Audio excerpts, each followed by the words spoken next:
In Minecraft worldgen, we use features to add resources and visual diversity to biomes. Whether in the form of trees, ice spikes, or patches of pumpkins, each feature follows a strict set of rules for what shapes it can create and what blocks it can be made from. But one feature stands above the rest as the most flexible, perhaps even overpowered: the fossil. Let me explain. In order to fully appreciate why fossils stand out, we need to look at the features that make up the majority of the world.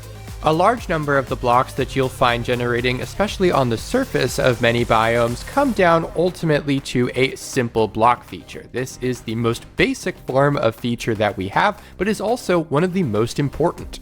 Even though these groups of bushes, the short and tall grass, and even patches of pumpkins are all placed by random patch features or similar, when you get down to it, all of these end up placing a simple block feature to actually determine the block state that gets placed at each of those individual positions. And technically in modern Minecraft, the random patch or flower feature is really just an unnecessary middleman. You can do all of this behavior using only the simple block feature and the placement modifiers that are required for features anyway. Although it technically only places a single block per instance of the feature, it still represents an important foundation for all other features and from which they are all judged.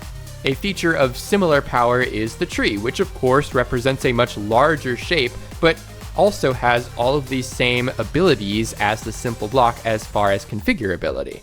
Where a simple block can define a block state provider to determine either the single block that it ends up placing or a random selection from among many different types of blocks in many different kinds of ways, trees can do the same thing for their trunk, for their leaves, and indeed for many of the things that are used to decorate them, so-called decorators.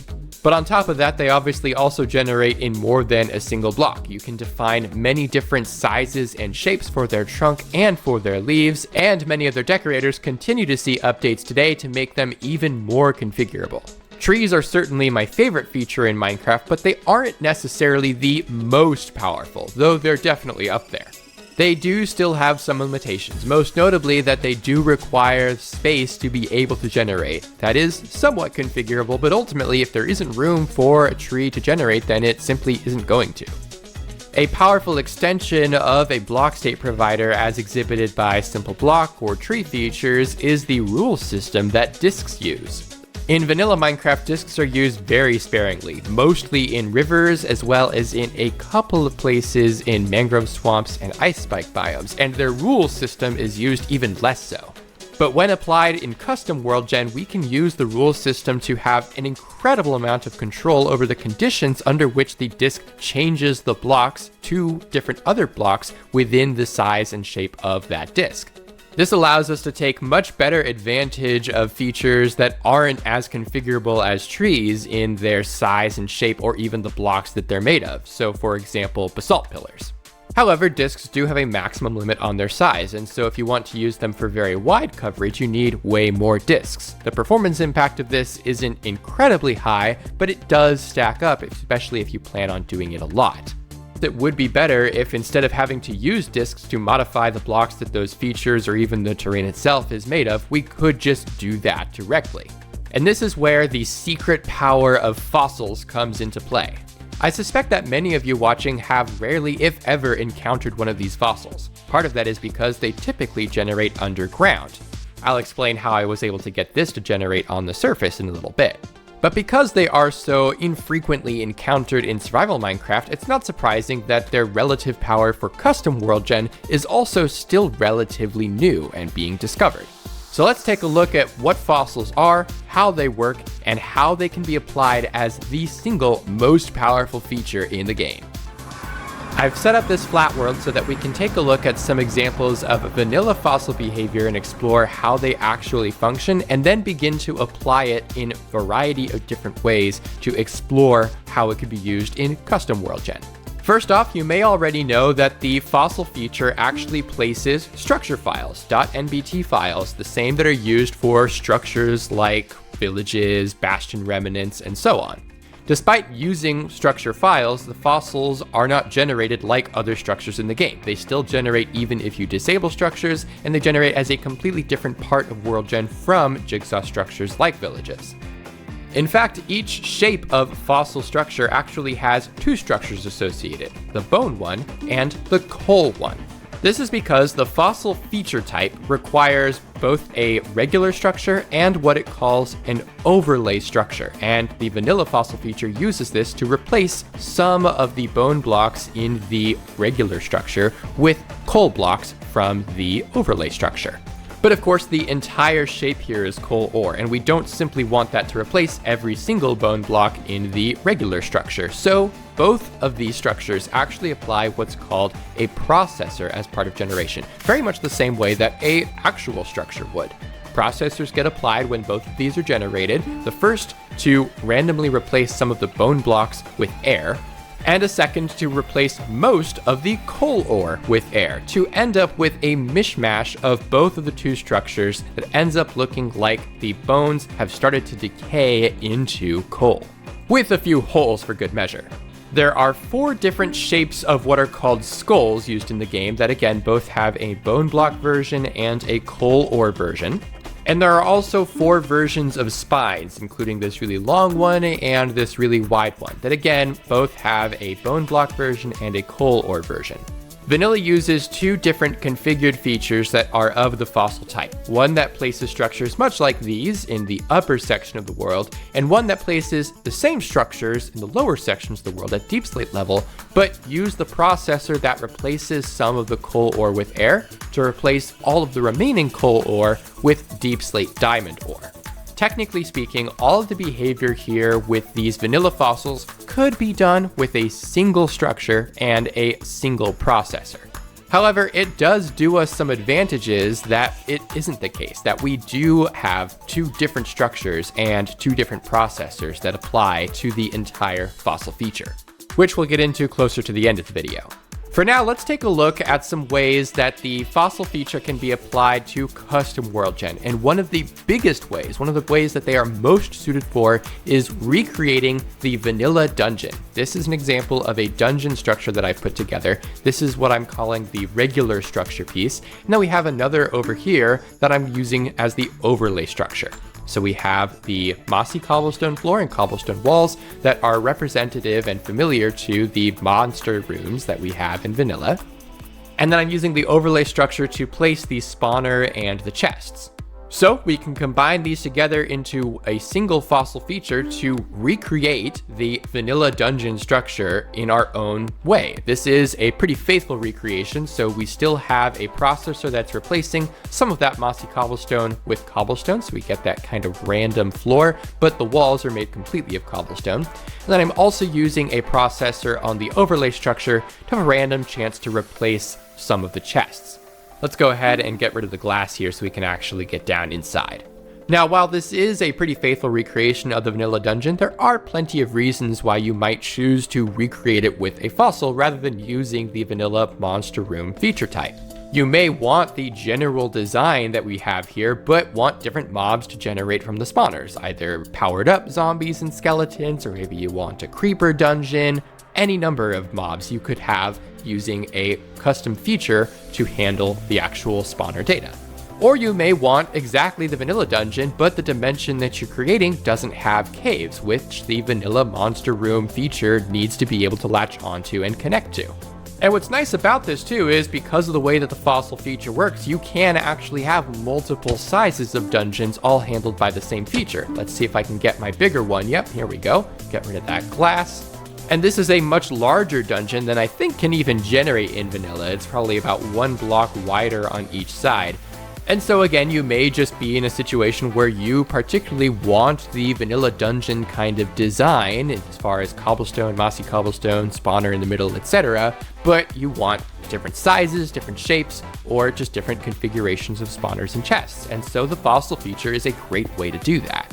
Or you may want to create an entirely custom dungeon, something like this from my Overrealm project, where I'm making custom dungeons based on the different biomes. This is the forest dungeon, and it's obviously not only much bigger, but a completely different design while still maintaining the core dungeon behavior. We have several chests that are spread throughout the various walls and sides, and instead of one spawner only in the middle, we have up to 3 spawners that are spread through different platforms and staircases and things as you traverse and explore to find not only all the spawners, but also all the chests. While you could do this with a structure, being able to do it with a feature grants you way more flexibility and configurability as to where they can actually generate. And by being features, it also means that players can't use the locate command to find them. They have to stumble upon them just like the vanilla dungeons, which might be behavior that you want to preserve. Another custom behavior that fossils are particularly well suited for, the kind of holy grail of custom world gen, is the ability to place custom ores, like this custom ender ore that I have here. Once again, let's get rid of this glass so we can fly down here and see that I have some custom ore here in the form of a kind of purple ore in endstone. We've got a few different shapes, including a full cube like this, another full cube in here. Actually, we got quite unlucky getting multiple of these 8-block sets here, but we did get an L shape like this. Might even generate another one and see if we can get some different shapes. Okay, yeah, here, this is a pretty nice spread. So we've got, again, the cube there, this L shape here, we have this kind of Tetris piece right here, and even a single block down here that's actually probably another Tetris piece, yeah. These are not modded blocks, and they're also not a resource pack swap of some other unused blocks, like a dead coral. They're actually completely regular iron ore blocks, and I have entities placed over them to be able to handle the visual. This is something you cannot do with any other feature. Fossils are uniquely capable of being able to place entities during world generation. While again, just like the dungeons, you would technically be able to do these with structures, that would mean the player would be able to locate these ores, and it would greatly restrict your ability to have multiple of these ores within the same chunk like I have right here. So if you want custom ores that behave and get placed like features, this is really the best and only way to do it. I still don't necessarily recommend doing it, at least not to a considerable degree because of the entity ticking, but nevertheless, this is something that is available to us thanks to the incredible power of the fossil feature. By the way, if you're enjoying the video, please remember to like and subscribe for more custom world gen, structures, and data pack content. If you want to learn even more about custom world gen, check the link in the description for my very thorough written guide that I created for Data Pack Hub, where I am an official helper. Now, you may have noticed that I placed all of these underground, but I didn't really need to get the point across. I could have placed this vanilla dungeon on the surface just like the actual structure template, for example. And the reason for this is it was out of my control. The fossil feature's main limitation for quite a long time was the fact that when you place it, wherever you happen to place it, it is going to get offset between 5 and 30 blocks lower. It doesn't matter if you try to project to a height map. It doesn't matter if you project to a height map and then try to offset it even higher above that. It's going to try and place itself lower, underground. Until recently. Not too long ago, Uni in the Stardust Labs Discord realized that because fossil features use a processor for both the regular structure as well as the overlay structure, there happens to exist a processor type called gravity. As you might expect, that causes the structure to behave as though it's affected by gravity when it gets placed, and to do that, you specify a height map to which it gets projected, just like if you were to do so for an actual structure. And it happens to work out that when you include that processor type in a fossil processor, you can get that fossil to reliably generate on the surface. You can even apply an offset, so for example, this structure is actually 1 block deep into the ground, and it could be even deeper if I wanted it to be. It also means that if we place some terrain like this first, then we can have that fossil feature kind of adhere to and morph to the terrain to create something that feels a little bit more kind of ruined or perhaps even somewhat organic like this. By the way, I should mention that I'm demonstrating all these fossils using the place command, but it actually doesn't work exactly the way that I'm demonstrating here. In World Gen, everything works exactly as you'd expect, but if you use the place command to place a fossil feature, it doesn't actually render right away. You have to relog first, depending on the circumstances. So I had my friend Apollo whip up a really quick mod that just fixes that and makes it so they do generate instantly. So thanks Apollo, and everybody else, just remember that fossils do work as you'd expect during actual worldgen, but if you're trying to use the place command like I'm doing here, it may not work exactly as you'd expect. Anyway, this already was a huge breakthrough for the worldgen community and really opened up so many doors for what we could do, particularly on the surface of biomes, because obviously being able to place structures arbitrarily anywhere we want is incredibly useful for getting really awesome custom shapes. But while this gravity and kind of melting to the terrain ends up working pretty well for something like ruins, or even if you were to make something like a custom meteor strike like this, you can have some adherence to the terrain and some kind of gaps like we have here without disrupting the general feel and vibe of the structure or shape that you're trying to go for. It doesn't necessarily work for everything. For example, if you were to try to make a custom desert well, it kind of falls apart. Fortunately, Uni did not give up and was able to unlock the full power of fossils for surface structure feature generation by combining it with the other most powerful mechanic in worldgen, feature stacking. Feature stacking is the general concept of trying to place features in roughly or exactly the same spot, usually using something like a vegetation patch or even just by having a simple block in the sky and checking for that position and location. So for example, if we set up some basic terrain like this, we can place a disc like this of some kind of solid block. In this case, I'm using red wool, but in actual worldgen, you'd probably use something like light, just in case any of it kind of gets left behind so that it's invisible. And then because light, along with, of course, red wool, is a solid block, when you place your fossil feature, as long as it's smaller than this disc, you can make it project to a height map with that gravity processor, and then have an offset that ends up placing it below that disc. So as long as that disc is a set amount above the surface, which you can do with a simple random offset placement modifier, then when you next place that fossil feature, it will remain fully intact regardless of the shape of the terrain down underneath the disc, because the disc itself is flat. Then you can simply have a later feature in the feature stack, remove that disc, and be left with your perfectly intact structure as a feature. Desert wells are, again, one of those features like dungeons that seems to place a structure but isn't actually configurable. So being able to recreate it and even expand upon it with the fossil feature without having to worry about it breaking based on the shape of the terrain is an incredible utility that Uni unlocked. And once that was discovered, I mean, the floodgates were opened. Suddenly we had the ability to create fully custom trees, like something you might actually build in something like a map. We could have palm trees like this actually generate as part of the world. We could have whole forests of these palm trees without having to rely on the limited spacing capabilities of actual structures. We can also have statues like this generate as part of the world, just as unique and interesting kind of points of interest that you might happen upon that aren't important, that don't need to be full structures, but add some life to the world. And we can take advantage of the fact that we're able to define a separate structure both for the actual regular structure and the overlay structure to have all kinds of different varieties. So we could have some that have emerald blocks as eyes, some that have diamond blocks as eyes, and use processors to replace some of those blocks with air. And though it may not have been obvious, fossils do actually rotate randomly as well. So they were all facing that way, but now I have one that's facing this way. If I place another one, okay, that one's facing that way again. This one's facing forward, so yeah, we get some randomness there.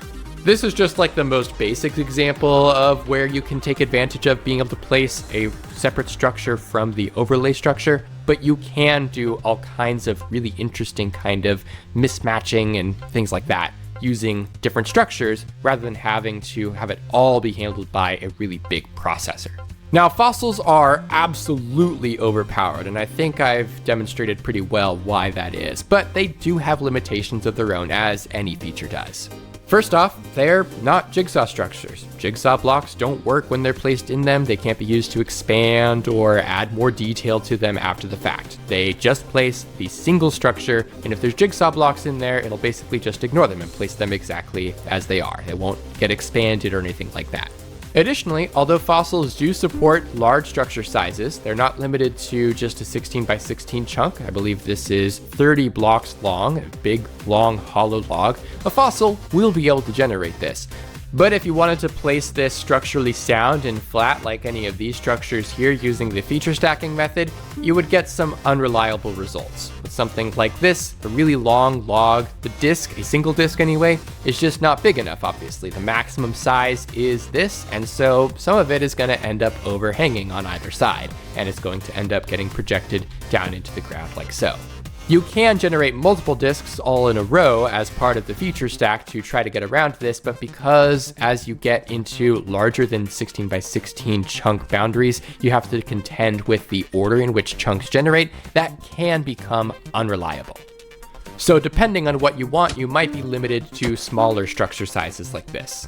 Also, this ability to control and manipulate reliably where fossils generate on the surface obviously doesn't work in a cave dimension where the surface is a roof. If you try to use a fossil feature to generate something like a ruin on the shelf of the Nether, for example, you would not be able to do that reliably. You'd have to rely on placing specifically underground structures, or at least structures that would work either underground, floating in the air, or sitting roughly on top of what happens to be terrain.